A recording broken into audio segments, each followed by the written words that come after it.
मु पूर्णिमा सिंह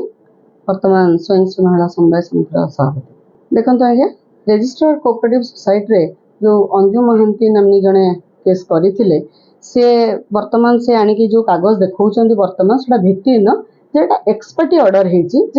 आमर एडवोकेट से पहुँची पारि ना कौन से तथ्य दाखल कर पारि ना बोली एटा गोटे एक्सपर्टी ऑर्डर है भी निश्चिंत भाव आम आरसीएस कोर्ट रे पुणी थे रिव्यू रे जाऊँगी ऊपर कोर्ट को मध्य मु चैलेंज करी निश्चिंत भाव ना आज्ञा निश्चिंत भाव एडवोकेट जाइछन्ते अपियर करिसंती किंतु सेटा कोन पई जे से एक्सपर्टी ऑर्डर करिसंती सेटा किछि बुझा जाउनी आगु निश्चिंत भाव आपण सत्यता तथ्य पाई परिबे निश्चिंत भाव मु ए जो ऑर्डर आछि बोली जणाउछन्ती से ऑर्डर को मु चैलेंज करिबे निश्चिंत माननीय आरसीएस को कोर्ट रे मध्य मु आको रिव्यू पई निवेदन करिबे या पर पुणी थे से अनुसंधान करंतु एवं सत्यासत्य को जानतु आ बाकी रहिला कहबे आज्ञा इलेक्शन टाइम रे जहाँ भी से वर्तमान देखौचंती तथ्य मु मध्ये आपण मानको देखिया को चाहिबी एई रिपोर्टटा से देखौचंती बाथ सर्टिफिकेट रो जोटा कि टोटली मैनिपुलेटेड आपण माने निजे देखि परिबे एठी आरटीआई को मागिथिले आरटीआई रिपोर्ट देथिले जे दीटा पुओरे गोटे छियो सेटा को से माने मैनिपुलेट करके एफी बोली पररे दीटा झियो गोटे पुओ बोली करिसंती एटा से देइथिले हमरो इनक्वारी हेतिला जेतबेले चीफ मिनिस्टर विभांशले महापात्र मितांजलि भंज मैडम देइथिले एटा इनक्वारी आसीतिला 11/3/25 रे हमरो ऑफिस को एटा इनक्वारी हेछि आ एआरसीएस मध्ये जहा रिपोर्ट देइचंती हमरो जे सीनियर एसआरसीएस रिपोर्ट दाखल करचन एटा जनसुनानी पोर्टल ले मध्ये रहिछि आपण मन देखिबे से सेतरा लिखिचंती जे जो डॉक्यूमेंट्स से सबमिट करचंती एटा टोटली मैनिपुलेटेड से 3 नंबर बाथ सर्टिफिकेट प्रोड्यूस करि पारु नाहंती किंतु तीनटा पिला बोली आज पर्यंत मोर मानहानि करि चलीचंती जेतेबेले कि एटा गोटे ट्राइब्यूनल कोर्ट रे विचाराधीन अवस्था अच्छी सबजुडिस अच्छी केस तापर भी महापात्र मितांजलि भंज बारंबार मते मीडिया माध्यम रे मते मोर मानहानि करचंती या पर निश्चिंत भाबे मु कोर्ट को द्वारस्थ हेबी आउ ताका एगेंस्ट में केस रोलेबी भाबुची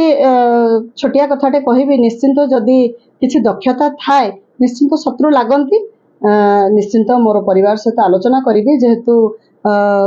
मोर पिला को भी एटा गोटे आत्मसम्मान बाधा होची मो स्वामी मो परिवार को आत्मसम्मान बाधा होची परिवार सहित डिस्कशन करके निश्चिंत मो मानहानि केस रे जाउची वर्तमान पर्यंत भी से दुईटी ही बाथ सर्टिफिकेट प्रोड्यूस करि पार नांती तृतीय बाथ सर्टिफिकेट काहे प्रोड्यूस करि पार नांती दलिय रे मोर वर्तमान किछि भी अपप्रचार हेनी दलिय वर्तमान भी मो दलिय जने श्रृंखलित कर्मी भाबे काम करूची एवं आगु को मध्य करिबी ने जो ऑर्डर आछि से ऑर्डर पईका मो रिव्यू जाईची एटा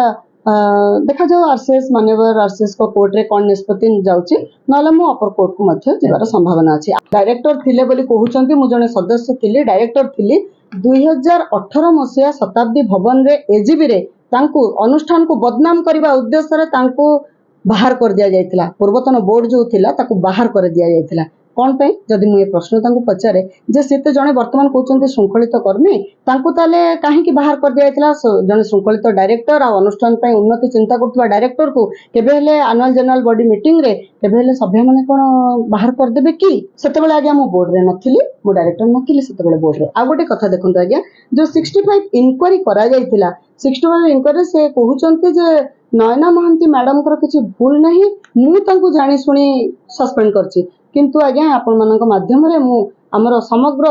ओडिसावासी आमर जहाँ भी स्वयं माँ मैंने अच्छा समस्त को जन देवाक चाहे जे 65 इंक्वायरी करा RCS court RCS registered cooperative society द्वारा आरसीएस को द्वारा आउ रिपोर्ट रे जहाँ बाहरी आरसीएस को निर्देश अनुसार सस्पेंड कराइला आ देखो मैडम मितांजलि भंजंगर ना रे ओडी केते टंकार रही देखा देवाक चाहूँगी ये देखो महापात्र मितांजलि भंजंग ना रे ओडी एपर्यंत गड़ुची जे सी पैसार घोटाला करचंती हेरफेर करिसंती आ देखो स्वयं से थिला बेले डायरेक्टर से थिला बेले केते अनुष्ठान को से माने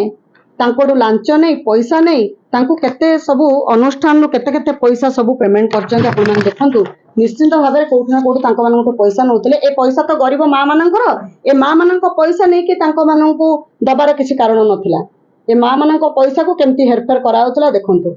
आ बाकी रहिला नयना मैडम को जदि सीओ पद कहिबे मु नयना मैडम को सीओ पद को मध्य चैलेंज करूची तांकर वर्तमान पर्यंत कौनसी जॉइनिंग लेटर नहीं ए कथा को मु ओपन फोरम रे आपन माध्यम रे चैलेंज करूची आ ए कथा निश्चिंत भाबरे आगामी दिन रे कोर्ट को मध्य चैलेंज कर